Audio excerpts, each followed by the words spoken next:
गोविन्दाय नमो नमः। श्रीकृष्णाय नमो नमः। नारायणाय नमोस्तुते। नारायणी तुभ्यं नमस्तुभ्यं नमस्तुभ्यं नमस्तुभ्यं। उपस्थित भगवत प्रेमी सज्जन व्यक्ति, परमात्मा की असीम महान महती कृपा, जिसके कारण से हम श्रीमद् भगवद गीता के इस सप्तदश अध्याय का रसास्वादन करने के लिए उत्सुक होकर के यहाँ पर विराजमान। कल थोड़ी सी भूमिका इसके विषय वस्तु को लेकर के आपके सामने बनाएंगे। ये 17वां अध्याय 16वें अध्याय का ही एक्सटेंशन है, ये भी आप इसे कह सकते हैं, क्योंकि इसकी जो विषय वस्तु है शास्त्र विधि, वह 16वें अध्याय में भगवान ने चर्चा प्रारंभ की। और जब उस चर्चा को प्रारंभ किया तो बीच में अर्जुन बोल पड़ता है, क्योंकि मन में संशय होता है। और संशय का निवारण जब तक नहीं होता है ना, तो खुजली सी लगी रहती है। जैसे शरीर में खुजली लग जाए, दिल में पता नहीं किस किस अंग में कितनी बार खुजली लगती है, आप गिनती भी नहीं कर सकते। रोज सबके शरीर में खुजली उत्पन्न होती है, और आप कुछ भी कर रहे हो, अगर यदि कहीं पर खुजली उत्पन्न हो गई तो एकदम बुझाना ही पड़ेगा, उस खुजली को मिटाना पड़ेगा। तो ऐसे ही अगर यदि आध्यात्मिक पथ पर कोई संशय आ जाता है ना, तो संशय के आने पर हम अपने आप में एक अधूरापन सा मानने लगते हैं, और वो अनुभूत भी होता है। हमारा अंतःकरण का जो संकल्प विकल्प है उसके इर्द गिर्द घूमने लगता है। हम स्वयं खोज करना चाहते हैं, हम उस विषय को लेकर के तर्क वितर्क मन ही मन करते रहते हैं, और वो संशय तर्क वितर्क करने से निवृत्त भी हो जाता है, और कभी ऐसा भी होता है कि निवृत्त नहीं भी होता। जब निवृत्त नहीं होता है तो उस समय फिर हम जिज्ञासा मन में लाते हैं, और जिज्ञासा को लेकर के संसार में हम महान पुरुषों की शरण में जाते हैं, विद्वानों की शरण में जाते हैं, जहां कहीं भी हमें लगता है कि समाधान हो सकता है तो वो सोच जाते हैं, जाना भी चाहिए। लेकिन यहां पर विषय इस बात का ध्यान रखने का है कि जब संशय आए तो हम किसके पास जाएं, ये बहुत ध्यान देने की बात है। हो सकता है संशय का निवारण कहीं भी हो जाए, लेकिन बात तो तब है कि संशय का निवारण के ऊपर मोहर लगी हो, मन मारने। जब तक मोहर न लगी हो तब तक हम उसको निवारण नहीं मान सकते। जीवन में रोज परिस्थिति आती है, और किसी परिस्थिति के ऊपर किसी ने अपना मत रख दिया तो भाई ये है, तो जरूरी थोड़ा है कि वो सही हो। सही कब माना जाएगा? कहते शास्त्र पढ़ो, इसके लिए शास्त्र ही प्रमाण है। और शास्त्र क्या है? वो भगवान की वाणी है। शास्त्र भगवान की वाणी है। जितने भी शास्त्र हैं वो सब भगवान से प्रकट हुए। इसलिए कहते हैं शास्त्र से बड़ा कोई प्रमाण नहीं। अगर शास्त्र की मोहर लग जाए तो समझ लीजिए वो संशय निवृत्त हो गए। और अगर यदि शास्त्र की मोहर नहीं लगती है तो संशय बना रहता है, अध कचरे रह जाते हैं।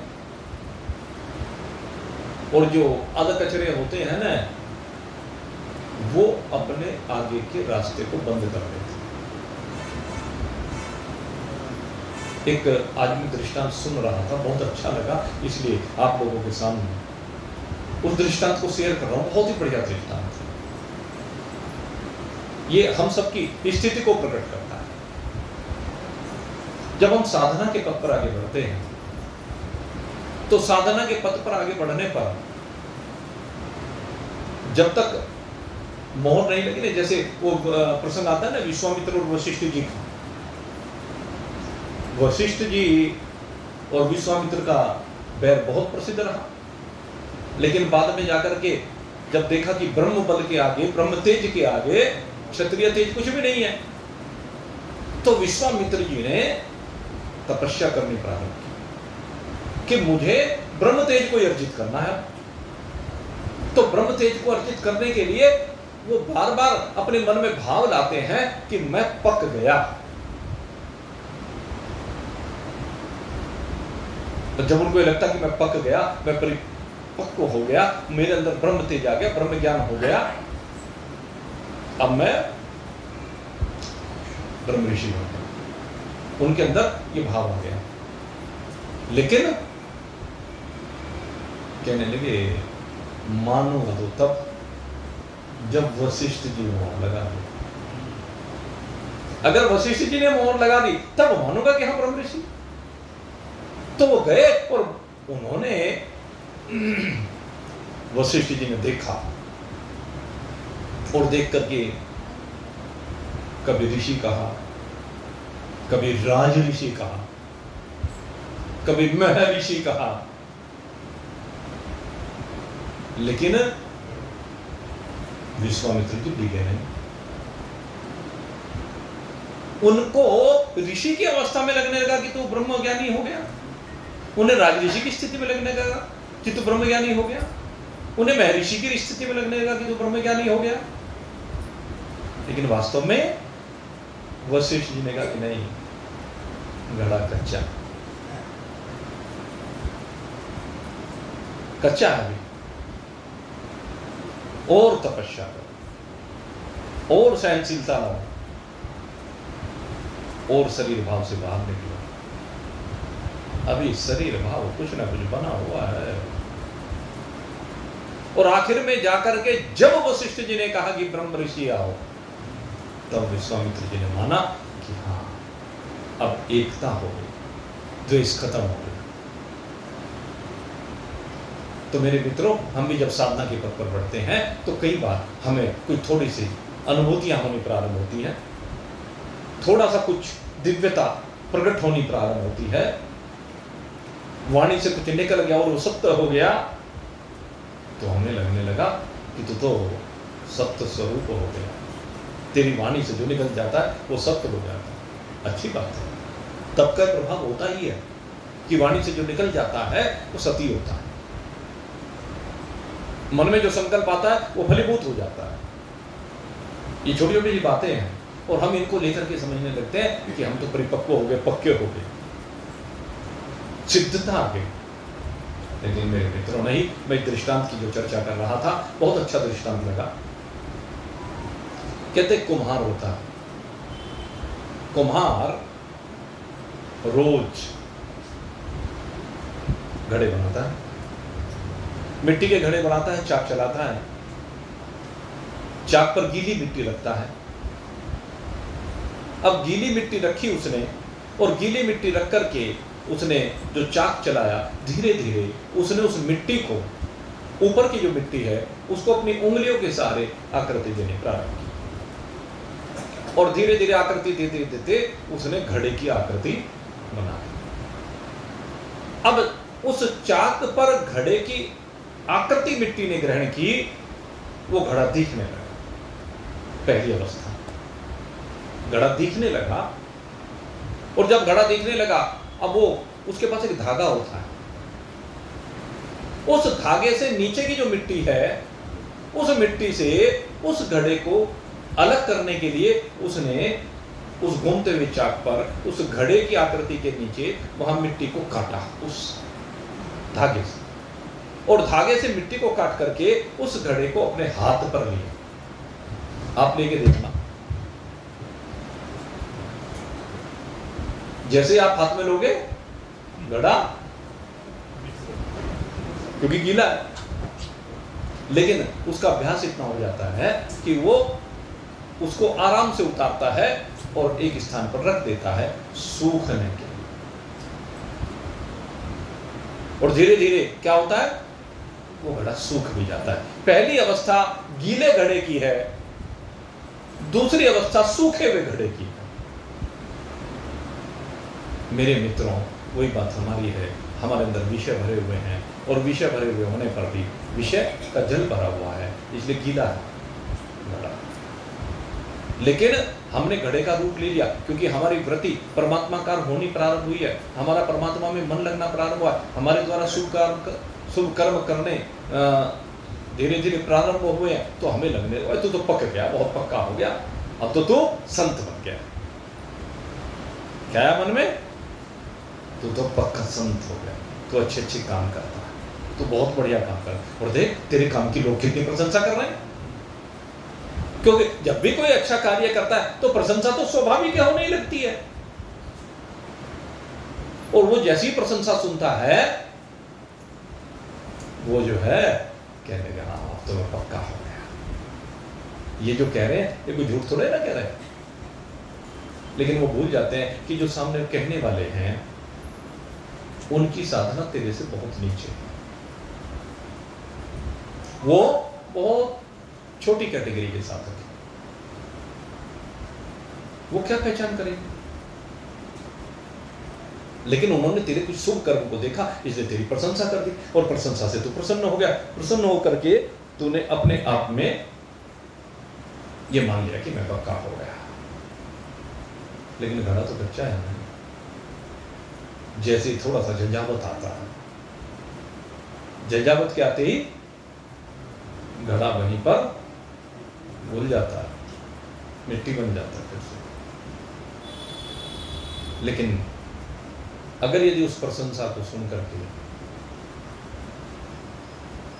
दूसरा भाव बने कि भगवान ने कृपा की है, इस शरीर से कुछ काम उन्होंने लेना शुरू किया है, भगवान ने अपने एक छोटे से चाकर के रूप में मुझे स्वीकार किया है, और मुझे अब ये चाकरी और ज्यादा करनी है, लेकिन प्रशंसा के लिए नहीं करनी है। ये चाकरी प्रशंसा के लिए नहीं करनी है। एक अच्छा कार्य भगवान ने करा दिया, उससे प्रशंसा मिली है, मिलने दो, ये प्रशंसा तो भगवान की है, भगवान ने करा ऐसे। अब मुझे और ज्यादा चाकरी करनी है, मुझे इस प्रशंसा के चक्कर में नहीं फंसना। तो वो धीरे धीरे अब वो कच्ची मिट्टी का जो घड़ा है वो सूखने लगा, उसके अंदर से विषय विकार बाहर निकलने लगे, और विषयों का जल जब निकल जाता है तो वो सूख गया। अब सूखने पर वो जो घड़ा है अब वो मजबूत हो गया, मजबूत हो गया ना वो घड़ा, मजबूत तो हो गया, लेकिन अगर यदि उसमें अभी पानी भरोगे तो पानी भरते ही फिर से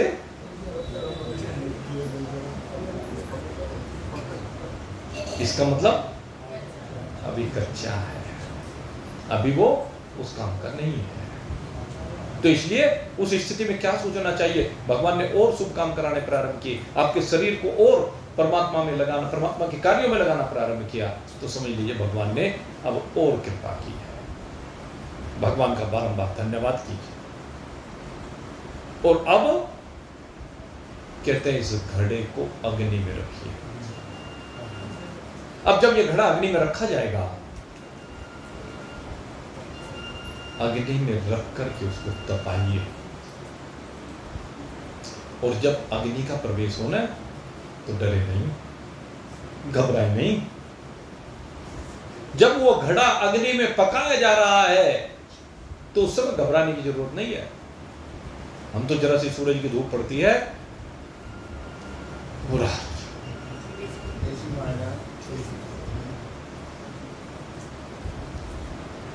लेकिन भाई अग्नि में तपना है। अगर अग्नि में सोना नहीं तपेगा तो कुंदन नहीं बन सकता। कुंदन तभी बनेगा जब अग्नि में तपेगा। तो साधक भी अगर यदि परिस्थितियां, विपरीत परिस्थितियां, विशेष रूप से उन विपरीत परिस्थितियों की अग्नि में नहीं पकेगा। और दूसरी बात मैं कहूँ, अनुकूल परिस्थितियों की धधकती हुई अग्नि में नहीं पकेगा। दोनों बातें, ये भी बहुत बड़ी बात है। विपरीत में तो पकना ही है, अनुकूल में भी पकना है। वो जो घड़ा जब आप उसको परखने के लिए अपनी उंगली से परखते हैं ना, उसकी आवाज को देखते हैं ना। वो जो थी ना जनाबाई, जनाबाई की तो बात आती है, वो घड़ों को यूं ही, कौन से घड़े, ये शरीर रूपी घड़े, इन्हें ठोक ठोक करके परखती थी। नामदेव जैसे संत को कह दिया कि कच्चा है। एक बार उसको ठोक करके देखा कि अभी कच्चा है, कह दिया और साधना कर। तो नामदेव ने बुरा नहीं माना। नामदेव ने कहा, देवी आप सत्य कह रहे, और तप की, और साधना की, और परिपक्व हुए, और ऐसे परिपक्व हुए कि बस फिर तो ब्रह्म ज्ञानी हो गए। चराचर जगत में परमात्मा को देखने लगे नामदेव। ये विशेषता है उनकी।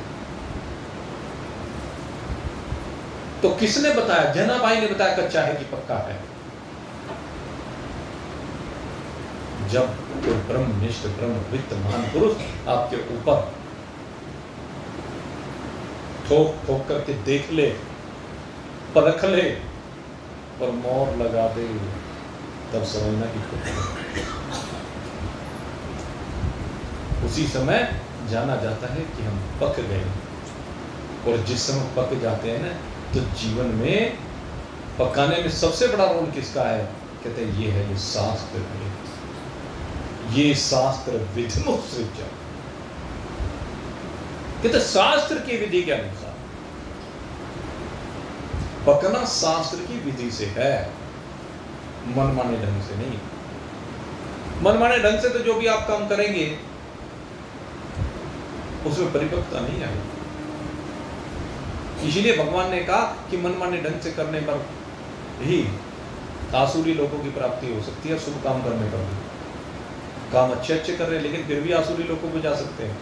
कारण, अब उस कारणों को यहाँ पर भगवान स्पष्ट करना चाहते हैं। अर्जुन ने यही प्रश्न किए, अर्जुन के मन में यही संशय हुआ है कि शुभ काम करने पर भी आसुरी लोगों को जा सकते हैं, क्यों जा सकते हैं?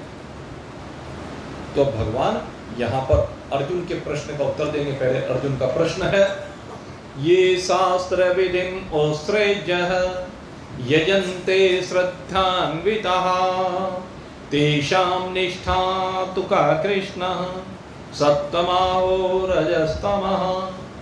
हे प्रभु, जो शास्त्र विधि को जानते ही नहीं है, हम संसारिक व्यक्ति कहाँ शास्त्र विधि को जानता है? शास्त्र विधि को तो भाई सतयुग, त्रेता, द्वापर, उनमें बहुत लोग नहीं जानते थे, कम ही लोग जानते थे। और फिर अब कलयुग की अगर हम बात करें तो कलयुग में तो बहुत ही कम जानते हैं। अगर थोड़ा बहुत जानते हैं तो क्रमकांड जानते हैं। मैं आपको बता दूं, अब जहां शास्त्र विधि की बात करेंगे, जो जितने विद्वान हमारे देखने में आते हैं उसमें से भाई 99% ऐसे हैं जो केवल कर्मकांड को जानते हैं। कर्मकांड से का तात्पर्य कहले जो 16 संस्कार होते हैं उनमें से कुछ संस्कारों की विधियों को जान लेते कि इस तरह से ये संस्कार कराया जाता है, इसको कर्मकांड कहते हैं। उस विधि से वो संस्कार करा दिया, उससे गुजारा हो गया। ये है कर्मकांड शास्त्र विधि के अनुसार। लेकिन असली बात क्या है कि शास्त्र विधि के अनुसार उपासना क्या है, विषय ये है। उसके बाद हमें जानना शास्त्र विधि के अनुसार ज्ञान क्या है, वैराग्य क्या है। असली चर्चा उसकी है। जब तक शास्त्र विधि के अनुसार हमारा समर्पण नहीं होगा मेरे मित्रों, तब तक ज्ञान की प्राप्ति हो ही नहीं सकती। गुरु बिन भव निधि तरहि न को, गुरु बिन भव निधि तरहि न कोई, चाहे बिरंची शंभु सम होई। यदि गुरु के बिना ये ब्रह्म ज्ञान किसी को हो नहीं सकता, क्योंकि ब्रह्म ज्ञान के बगैर इस भव से पार नहीं हो सकते। भव से पार होने का एक उपाय है, वो ब्रह्म ज्ञान है। उसके लिए सद्गुरु चाहिए, और सद्गुरु की सबसे पहली बात है शरण, और शरण भी विधि पूर्वक। तद विधि प्रणिपातेन परिप्रश्नेन सेवया उपदेक्षन्ति ते ज्ञानम ज्ञानिनः तत्त्वदर्शिनः। गुरु की शरण कैसे होना है? कहते संपूर्ण प्रणिपात होना चाहिए। शिष्य का गुरु के चरणों में संपूर्ण समर्पण होना चाहिए। तन मन धन सब कुछ है तेरा, ये भाव होना चाहिए शिष्य का कि अपना सब कुछ गुरु को समर्पित कर दे। जो भी कुछ है वो गुरु के लिए है। और सेवा ऐसी सेवा करे कि गुरु जी प्रसन्न हो जाए। उसकी सेवा इस प्रकार की होनी चाहिए कि गुरु जी प्रसन्न हो जाए हर प्रकार से। और गुरु जी मेरे ऊपर प्रसन्न है, इस बात का कैसे पता लगे? कहते सेवा करने पर ये तो अपने आप ही उनके मुख से आशीर्वाद निकलने प्रारंभ हो जाते। आपको कुछ पूछना ही नहीं, अपने आप ही रहस्य खुलने प्रारंभ हो जाते हैं। गुरु की प्रसन्नता इसी बात से झलकने लगती है। जब गुरु शिष्य पर प्रसन्न होते हैं तो अपने आप ही गुत्थियां खोलते चले जाते हैं, हृदय की गांठें खुलती चली जाती हैं। जितनी ना समझी है वो दूर होती चली जाती है। ऐसे कपाट खुलते हैं कि अपनी चिन्मयता अपने आप को अनुभूत हो जाती है। अपनी सच्चिदानंद स्वरूपता में स्वयं विराजमान हो जाता है। कुछ पूछने की जरूरत ही नहीं रहती, ऐसी स्थिति आती है। लेकिन समर्पण चाहिए। और उस सेवा के अंतर्गत समर्पण का पता कब चलता है? कहते जब गुरुजी ठोक ठोक करके देखते हैं तभी तो पता चलेगा कच्चा है कि पक्का है। अब हम गुरुजी से भी सम्मान चाहते हैं तो इसका मतलब कच्चा है। गुरुजी ने अगर यदि दो बात कह दी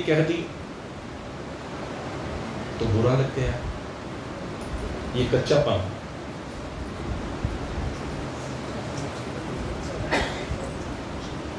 गुरुजी ने थोड़ा सा टेढ़ा बोल दिया, थोड़ा सा ऐसा कार्य बता दिया जिसमें लगे कि अरे हमें तो सम्मान को ठेस पहुंच रही है। उनको ये भी लगने लगता है कभी कभी कि हल्के स्तर का काम बता दिया सेठ जी को। हम तो इतने बड़े सेठ और हमें कह दिया झाड़ू लगा। अरे मेरे मित्रों, जब गुरु जी के आश्रम में बड़े बड़े राजे महाराजाओं के बच्चे जाया करते थे, राजकुमार पढ़ने जाया करते थे, तो झाड़ू भी लगाते थे, गोबरी भी लीपते थे और भिक्षा भी मांग कर लाते थे। वहां राजापना नहीं होता था, वहां तो केवल शिष्य वहां होता है। भगवान श्री कृष्ण इसका सबसे बड़ा प्रमाण है। गुरु संदीपन जी के आश्रम में जब भगवान गए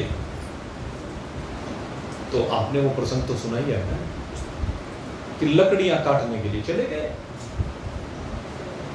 सुदामा और भगवान, और जब जंगल से लकड़ियां काटने के लिए गए तो बरसात आ गई, और बरसात के आने पर बरसात इतनी आई कि एक पेड़ पर चढ़ करके बैठ गए लोग। अब बारिश में भीग रहे हैं, क्योंकि जब बरसात आती है अब वो कितने समय तक चले। हमने तो ऐसा देखा भाई, पहले झड़ी लग जाया करती थी, 8-8, 10-10 दिन, महीनों हो जाता था, सर्दियों में भी बरसात में भी। रोज ही बारिश चल रही है, लगातार बारिश चल रही है, पूरी रात बारिश चलती थी, 1 मिनट के लिए बंद नहीं होती थी, वो भी समय हमने देखा है। तो ऐसी बरसात आ गई, रात्रि हो गई घनघोर, गुरु माता ने चने दिए थे, अब भूख लगी तो सुदामा जी चुपचाप खा रहे हैं। भगवान कह रहे हैं, अरे सुदामा तू कुछ खा रहा है, मुझे भी भूख लगी है, कुछ मुझे भी दे।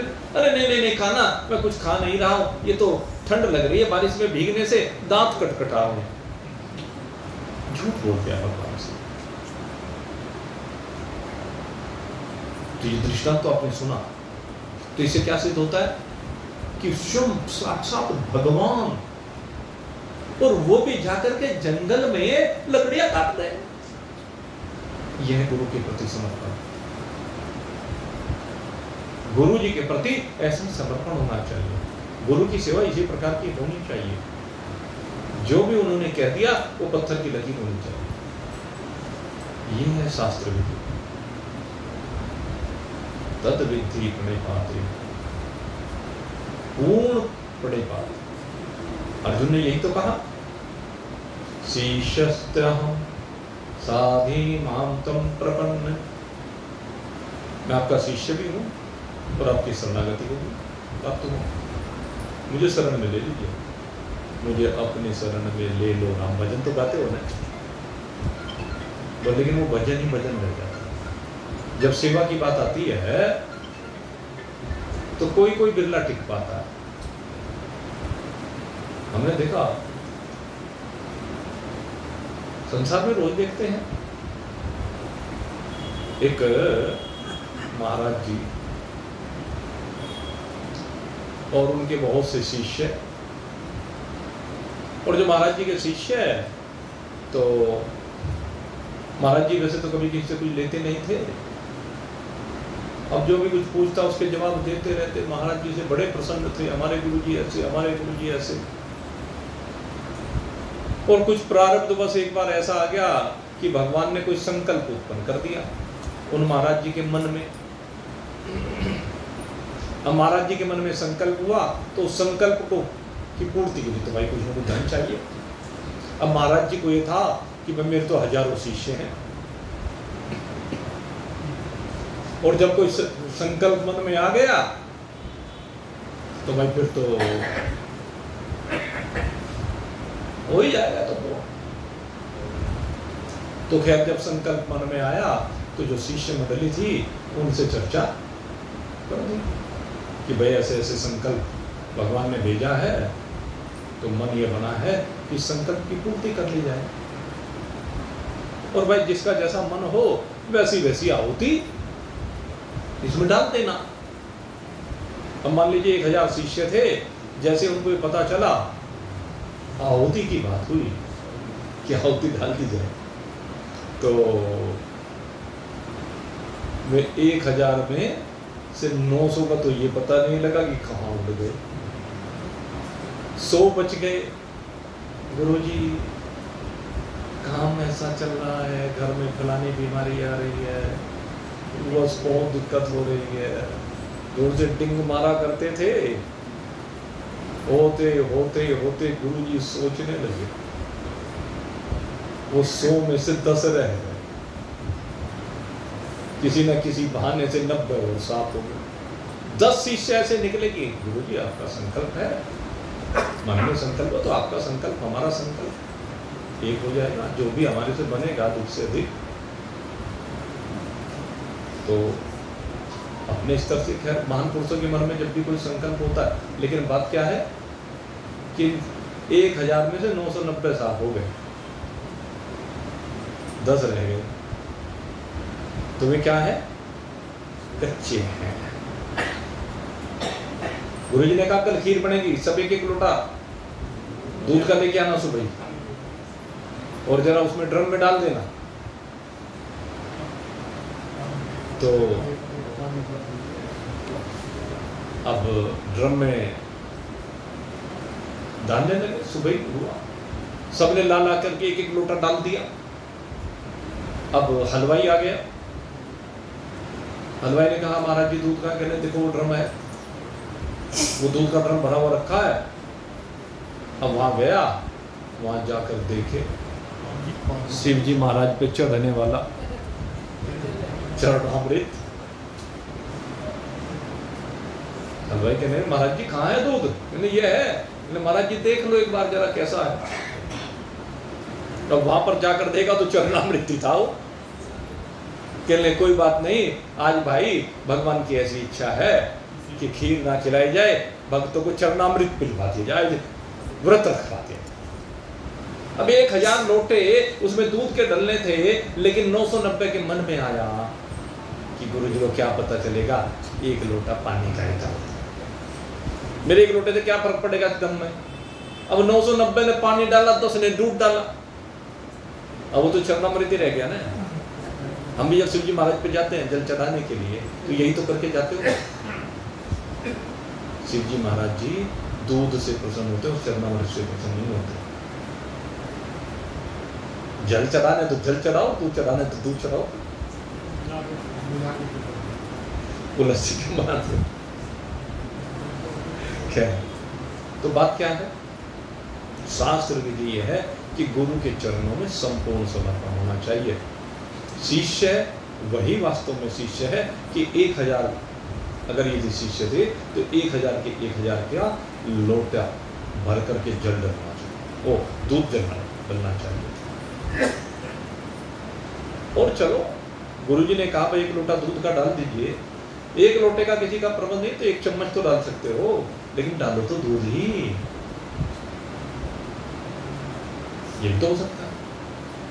वो कोई सा ऐसा भी हो सकता है वो लोटा के बजाय बाल्टी डाल जाए तो उन सबकी पूर्ति कर देता है। तो भाव का क्या है कहने का? शास्त्र विधि। शास्त्र विधि कहती है कि गुरु के चरणों में 100% समर्पण होना चाहिए। अगर 100% समर्पण है तो तब शास्त्र का ज्ञान आपको मिलेगा, अन्यथा तो मन माना चलता है भाई। केवल कर्म कांड तक ही व्यक्ति सीमित रह जाता है, उपासना में नहीं प्रवेश कर पाता। उपासना में भी क्या है, वो कर्म कांड को उपासना समझने लगता है। किन मंत्रों के साथ भगवान शंकर के ऊपर अभिषेक करना चाहिए? जाता है खूब अभिषेक करता है, जम करके 1 घंटे तक अभिषेक किया, लेकिन उसके पीछे भावना क्या है? वो जो अभिषेक किया वो कर्म कांड है भाई, वो उपासना नहीं है।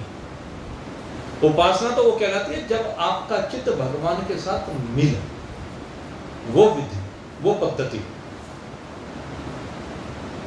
और वो पद्धति भगवान की सेवा से होती है। सेवा कीजिए, भाव के साथ सेवा कीजिए कि मैं भगवान की सेवा कर रहा हूं, भगवान में बस आपके मन में भगवान घूमना चाहिए, धन नहीं घूमना चाहिए। जो कर्म कांड कर रहे हो उसमें धन घूमता है, उसमें परिवार घूमता है, उसमें व्यापार घूमता है, उसमें बल घूमता है, उसमें पद प्रतिष्ठा घूमती है। इसलिए उसको कहा कि ये आसुरी है भाई, इससे आसुरी गति प्राप्त होगी। इससे ये तो हो सकता है थोड़ा सा मान सम्मान मिल जाए, लेकिन इसी तरह कल्याण कहां हुआ, इसी तरह चरित्र कहां सुधरा। बात तो चरित्र की सुधार की है, बात तो आचरण की है। तेरा आचरण कैसा है, इस बात से तो कुछ पता नहीं चला। तू तो पैसे के चक्कर में लगा रहा केवल, मान सम्मान प्रतिष्ठा के चक्कर में लगा रहा केवल। इसे परलोक कैसे सुधरेगा? परलोक को अगर सुधारना है तो दिल के तह जोड़ना शुरू करो और आचरण को सुधारना शुरू करो, अंदर के छल कपट को दूर करना शुरू करो। जब ये दूर करना शुरू करोगे तब शास्त्र विधि कराओगे, और ये शास्त्र की विधि आपको परमात्मा के पास लेकर जाएगी, आपको परमात्मा से मिलाएगी। उनके प्रेम में आपकी आंखों से झरझर आंसू बहेंगे। भगवान के लोक में भगवान के सानिध्य में रहोगे और फिर भगवान आपको आपका स्वरूप समझाएंगे।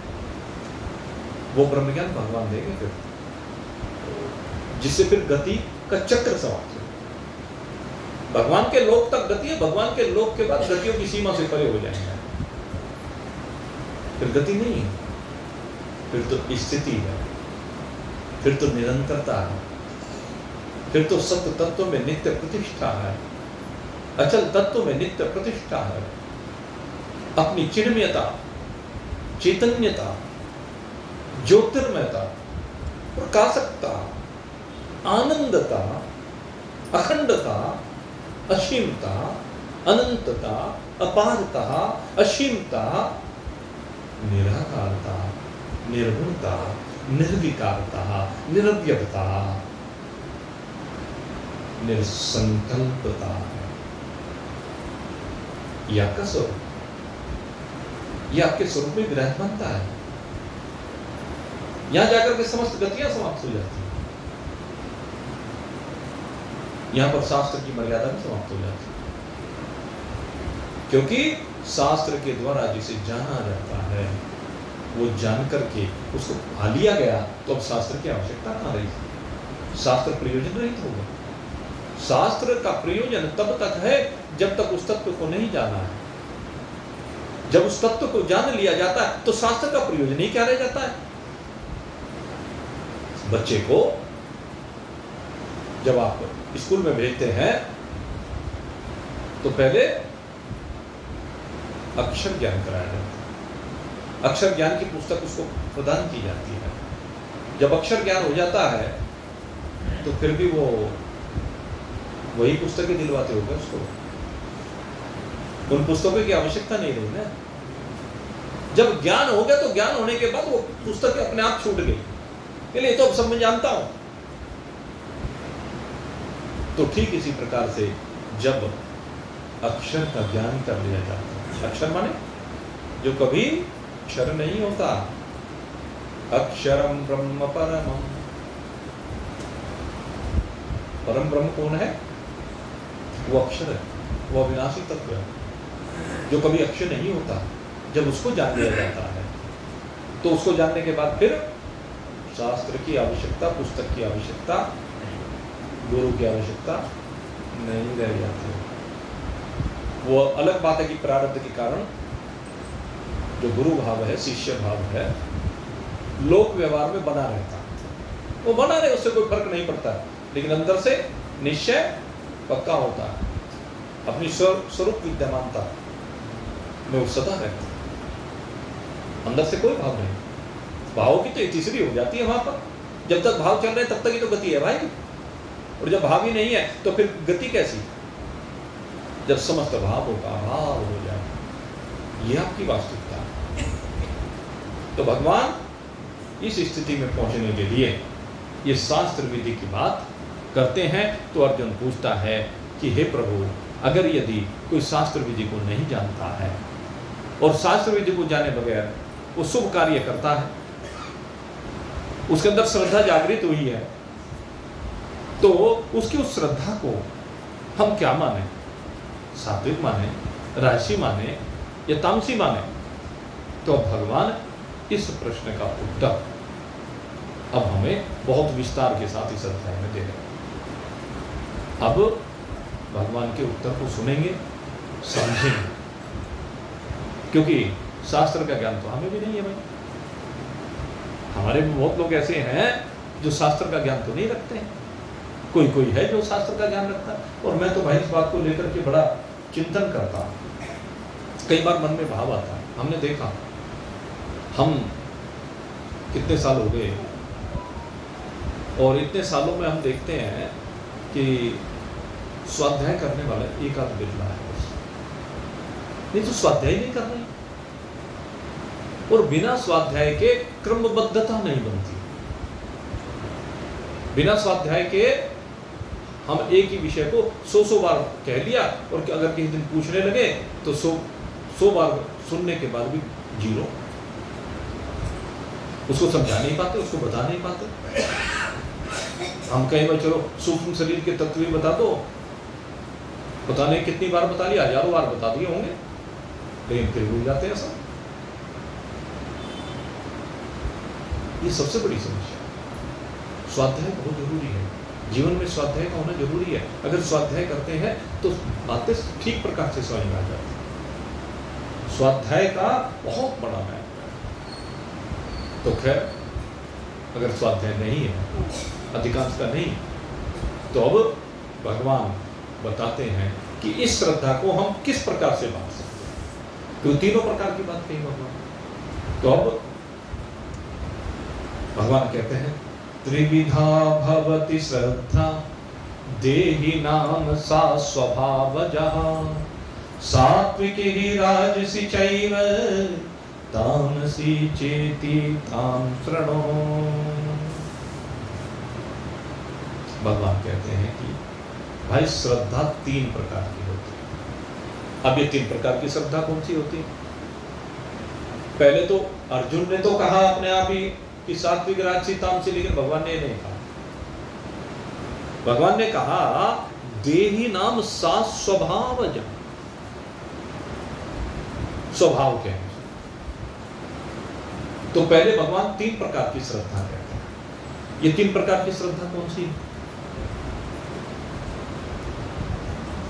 कहते एक श्रद्धा उत्पन्न होती है संग से। संग से एक श्रद्धा उत्पन्न होती है। कैसी श्रद्धा उत्पन्न हुई? एक व्यक्ति किसी महान पुरुष के पास जाना प्रारंभ हुआ और उसके संपर्क में भाई परिवार वाले, रिश्तेदार, मिलने जुलने वाले हैं, तो उसकी उनसे चर्चा होने लगी। भाई मैं तो जब से फलाने महाराज जी के पास जाना प्रारंभ किया, भाई मुझे तो बड़ा आनंद आ रहा है, मेरे जीवन की तो बहुत विकृतियां दूर हो गई, मेरे जीवन का तो बहुत अभाव दूर हो गया जब से फलाने देश पर जाना शुरू किया, फलानी जगह पर जाना शुरू किया, तो बड़ा आनंद है, बड़ा लाभ हुआ।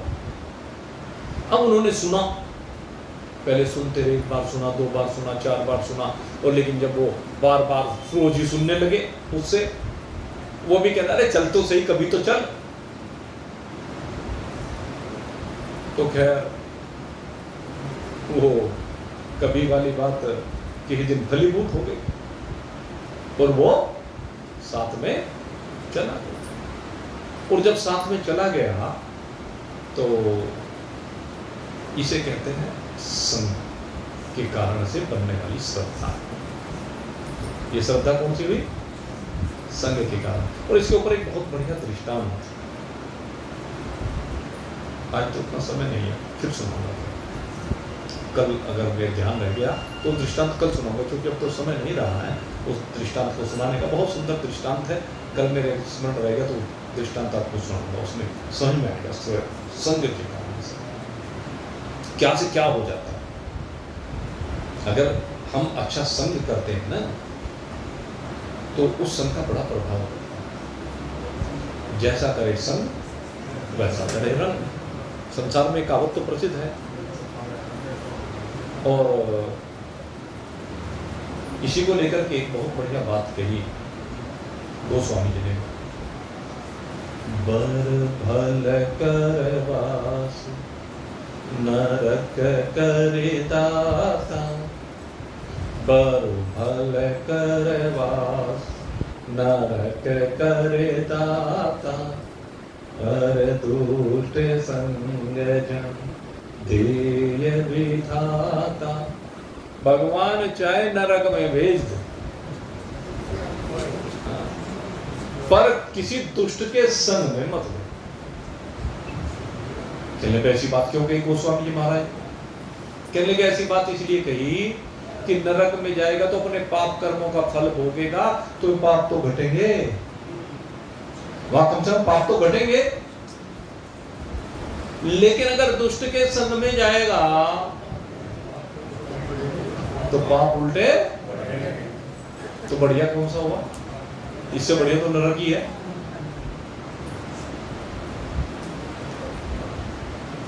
इसलिए भाई दुष्ट का संग, कुसंग कभी नहीं करना चाहिए, दूर से नमन कर देना चाहिए।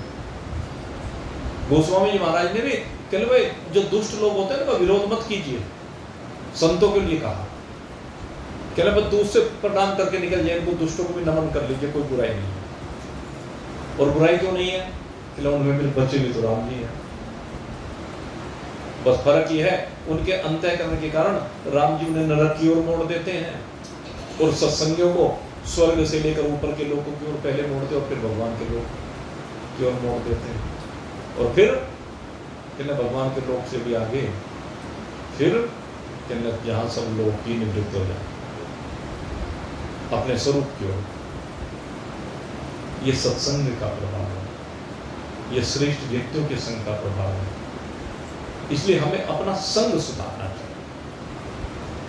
इन तीनों श्रद्धाओं में सबसे पहले संग वाली बात के ऊपर भगवान ने बल दिया है कि हम संग को सुधारिए।